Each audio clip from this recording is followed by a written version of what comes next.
पसीने में और पानी में अंतर होता है। पसीने में और पानी में अंतर होता है।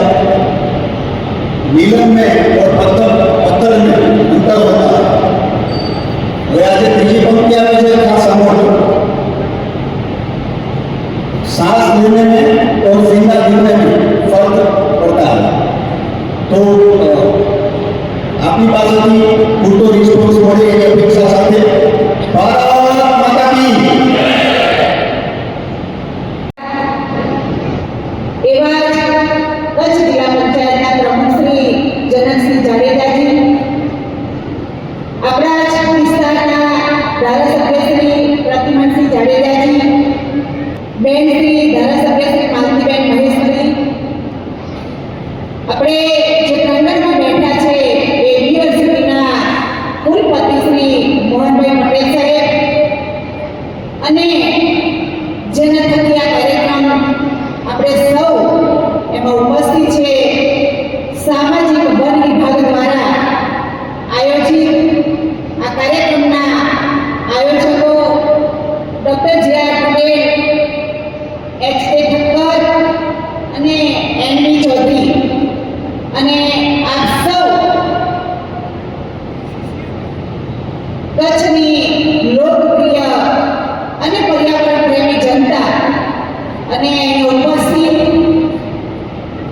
ભુજના નગરપાલિકાના પ્રમુખ બેન શ્રી રશ્મિબેન, કિસાન સંઘના પ્રમુખ શ્રી અને પ્રગતિશીલ ખેડૂતો અને આપ સૌ મહાનુભાવોનો આ કાર્યક્રમ અંતર્ગત હાર્દિક સૌને સ્વાગત કરું છું। સૌપ્રથમ આપ સૌને આ 76મા વન મહોત્સવની હૃદયપૂર્વકની હું હાર્દિક શુભેચ્છાઓ પાઠવું છું।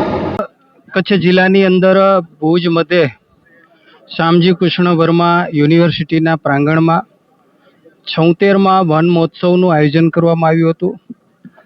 ગુજરાત રાજ્ય બાળ વિભાગ આયોગના ચેરમેન શ્રી આદરણીય શ્રી ધર્મિષ્ઠાબેનની ઉપસ્થિતિની અંદર સાથે સાથે જિલ્લા પંચાયતના પ્રમુખ શ્રી, સૌ ધારાસભ્યશ્રીઓ, કુલપતિશ્રી, ફોરેસ્ટના સૌ અધિકારીશ્રીઓ, કર્મચારીશ્રીઓ અને મોટી સંખ્યામાં ખેડૂતો, વિદ્યાર્થીઓ, સરપંચો, સૌ ગ્રામજનો જોડાણા હતા। અને આપણે જોયું છે કે છેલ્લા અનેક વર્ષોમાં સતત ને સતત કચ્છની અંદર વૃક્ષોના વાવેતર થઈ રહ્યા છે।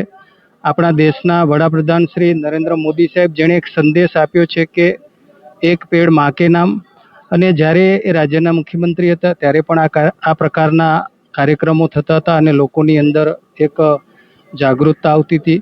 કચ્છને લાગે વળગે છે ત્યાં સુધી કિસાનો દ્વારા પણ મોટા પ્રમાણમાં અનેક હેક્ટરમાં ખેતી કરવામાં આવે છે। અનેક સામાજિક સંસ્થાઓ જેમ કે સદભાવના હોય, અન્ય સંસ્થાઓ હોય, ફોરેસ્ટના માધ્યમથી જે પ્રમાણે કચ્છની અંદર વૃક્ષોનું વાવેતર થઈ રહ્યું છે, ફોરેસ્ટ દ્વારા 40 લાખ વૃક્ષો વર્તમાન સિઝનની અંદર એમણે વાવવાનો સંકલ્પ લીધો છે। સદભાવના દ્વારા પણ ચાલુ વર્ષે 5 લાખ વૃક્ષો વાવવાનો સંકલ્પ લીધો છે। ત્યારે હું તમારા માધ્યમથી બધાને વિનંતી કરું છું કે આપણે કચ્છની અંદર મોટા પ્રમાણમાં વૃક્ષો વાવીએ।